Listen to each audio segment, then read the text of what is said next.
mes chers amis, nous allons aujourd'hui parler encore des revenants, les histoires troublantes des revenants. Nous allons profiter d'une vidéo qui est devenue virale dans les réseaux sociaux pour apporter quelques éclairages et décrypter certaines scènes qui se passent quand il y a cette histoire de revenants. Vous allez suivre la vidéo et après la vidéo, maintenant je ferai le décryptage.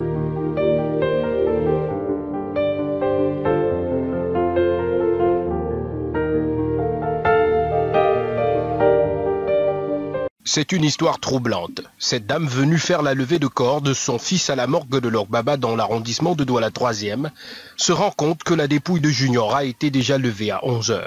Je viens de constater que le corps de mon fils n'est plus à la morgue.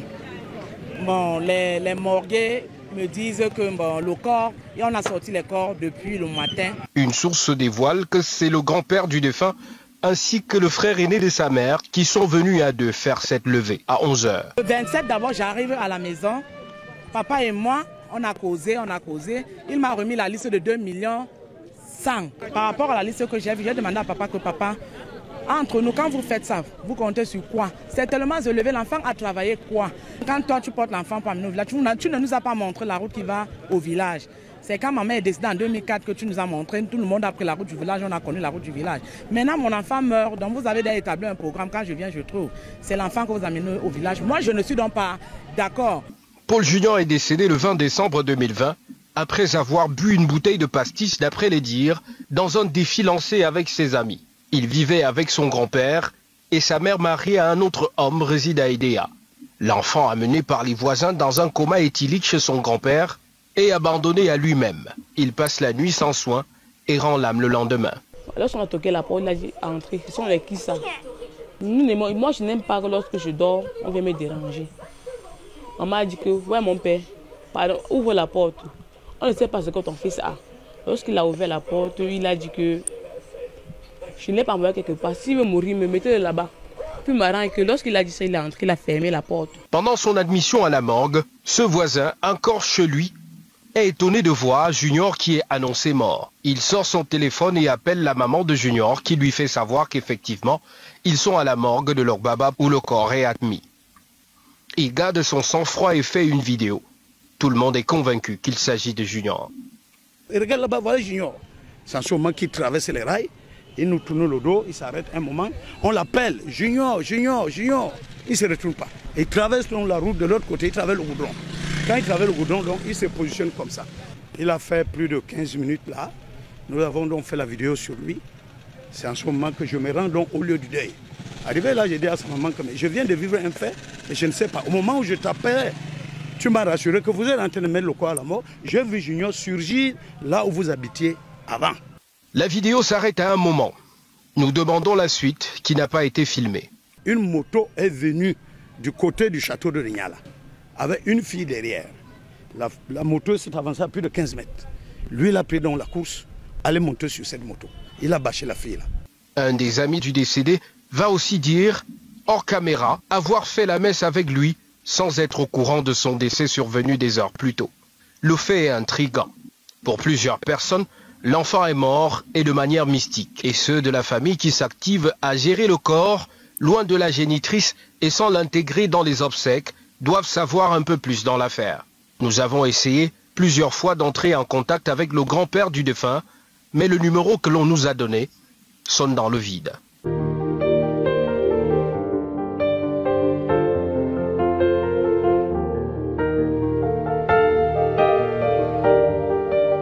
Vous avez très bien suivi la vidéo. Et quand la maman dit qu'elle est partie à la morgue pour faire le lever du corps, elle constate que cela a été fait plus tôt que prévu.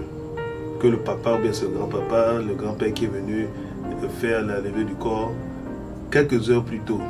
En fait, c'est là maintenant le vrai secret. Qu'est-ce qui s'est passé?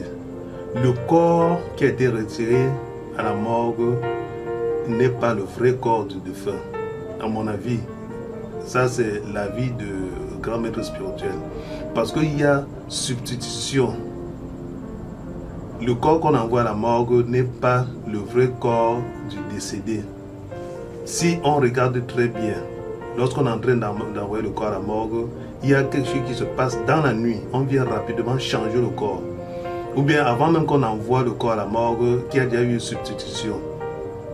Et le défunt est remis maintenant à l'acheteur. Parce que quand il y a cette histoire, c'est quand la personne, la cible a été vendue. On le fait mourir et il ne meurt pas complètement. Il y a des techniques pour le faire mourir sans que ça ne touche pas son âme. Et puis maintenant, on vient à la morgue, on fait une substitution. Et ils ont aussi des techniques de maquillage. Quand le corps qui a été changé est déposé, on le maquille si bien qu'il ressemble étrangement au défunt. En fait, la personne décédée a été vendue. Parce qu'on ne peut pas faire mourir quelqu'un comme ça pour rien. On le fait mourir parce qu'il y a un objectif. Il est vendu en esclavage. Il s'en va travailler quelque part. Le travail qu'il fait, c'est soit dans les plantations, soit le commerce. Et maintenant, pour ne pas éveiller l'attention de la famille, on change le corps. Parfois, c'est un autre cadavre qui est mis à la place. Et on maquille le cadavre, si bien qu'on croit que c'est le véritable décédé. Mais le véritable décédé est plutôt envoyé ailleurs. Et au moment de l'envoyer ailleurs, on le maquille encore, si bien que quand la famille peut se retrouver devant le corps, pas le corps, devant la personne décédée, on aura un peu de la peine à le reconnaître. Il faut bien le fixer. Et vous allez constater que effectivement c'est la personne dont on disait qu'elle est morte. Et on fait boire des breuvages à cette personne pour effacer sa mémoire. Donc on le formate le cerveau. Si bien que quand il sera devant son père, ou sa mère, ou son oncle, ou sa soeur, il ne pourra plus reconnaître ses parents. On lui formate le cerveau à l'aide de certains breuvages, à l'aide de certaines potions, si bien qu'il redevient une nouvelle personne. On lui donne un nouveau nom et on lui apprend certaines choses pour qu'il ait une nouvelle identité. Voilà comment les choses se passent. Qu'est-ce qui se passe lorsqu'on constate le décès de la victime? On lui fait boire des breuvages. Il y a une technique d'empoisonnement. On lui fait prendre un poison lent qui le fait mourir, presque mourir physiquement, mais dans le fond, il n'est pas mort. Son âme n'a pas été touchée. Il est seulement entré dans un profond coma. Là où il est, il suit tout ce qui se passe. Il comprend tout, mais il ne peut pas bouger. Il a une respiration très lente. On le met dans le cercueil. Si c'est un enterrement qui va se passer très vite, on le met dans le cercueil. Et la nuit maintenant, c'est là où tout se passe. D'autres techniques qui sont actuellement dépassées consistent à venir là où il a été enterré. On verse certaines poudres et puis on fait des incantations. Le cercueil sort. On retire maintenant le corps, on le remplace par un autre corps. Bon, maintenant, comme avec les histoires de la morgue, on s'arrange à ce que quand le corps est à l'hôpital ou bien dans la case mortuaire, on change le corps.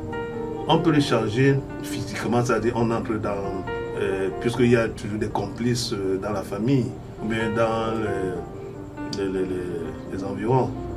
On vient, on change le corps, on le fait porter les mêmes habits du défunt. Et on part avec maintenant la personne dont on dit décédée.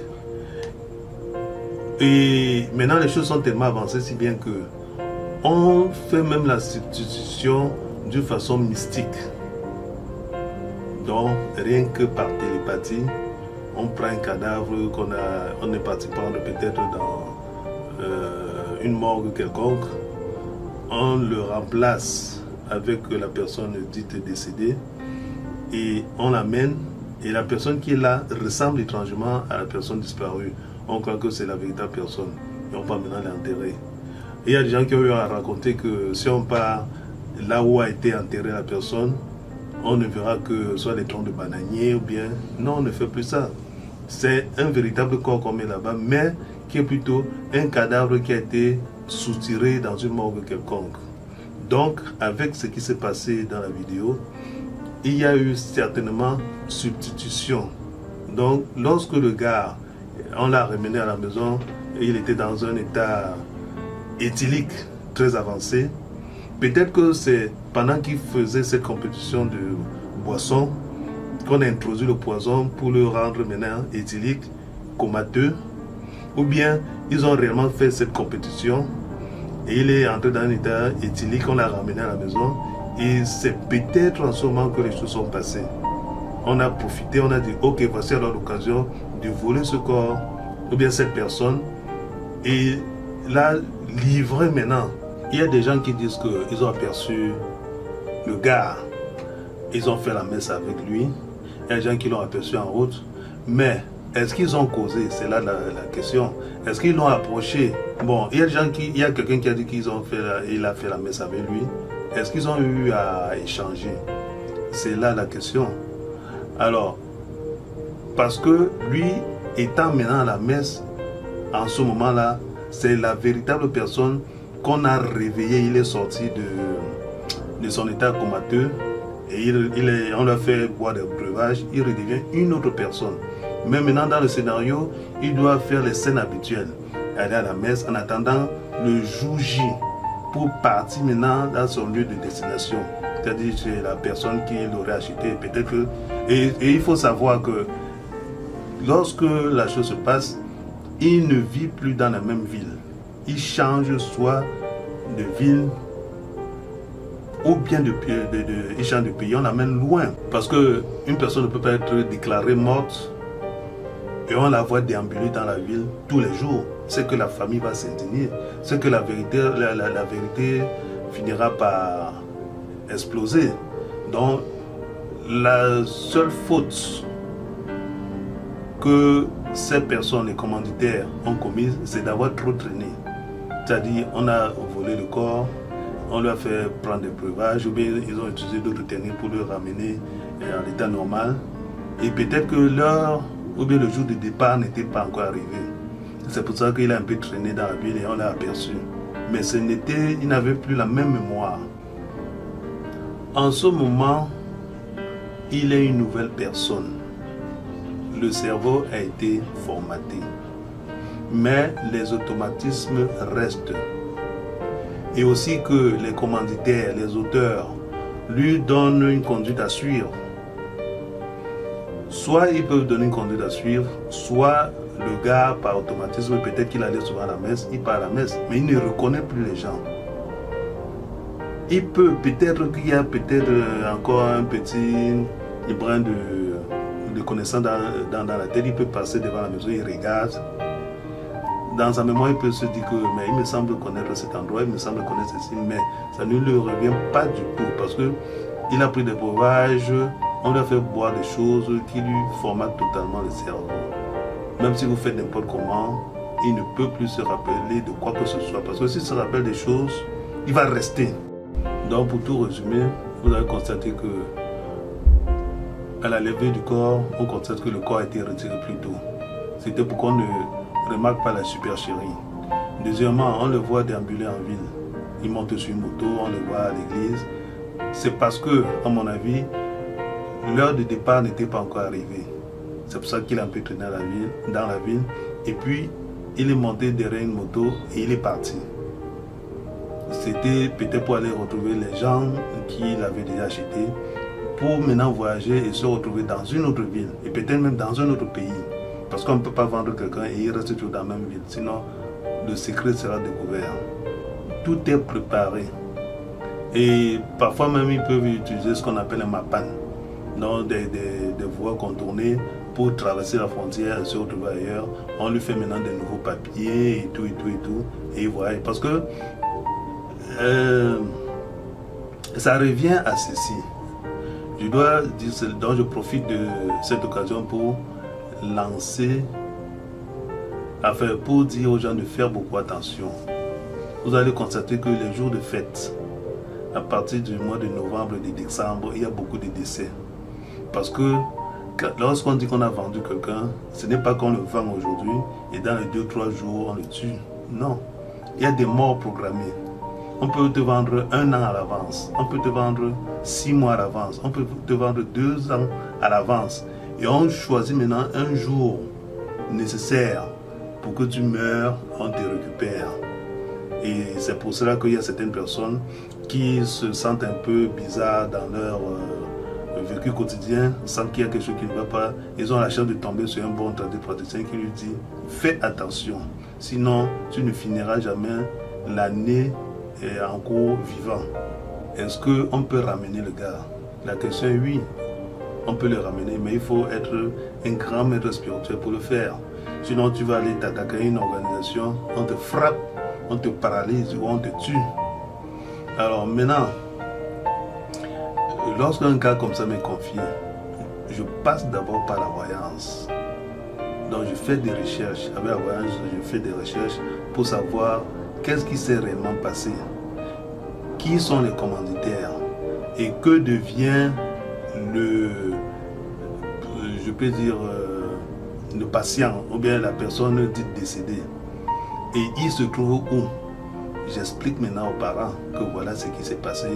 Il a été vendu, peut-être dans une loge mystique, ou bien c'est quelqu'un qui l'a vendu pour peut-être le sacrifice humain, ou bien est-ce qu'il est toujours vivant, oui ou non? Je donne la réponse. Et s'il est vivant, où est-ce qu'il peut se trouver en ce moment? Avec mes puissances, je fais les recherches, je leur dis s'il est toujours dans le pays ou bien il est déjà hors du pays. Est-il possible de le récupérer, le faire revenir dans notre monde? Je dis bien sûr, il a toujours été dans notre monde, sauf qu'on a formaté son cerveau.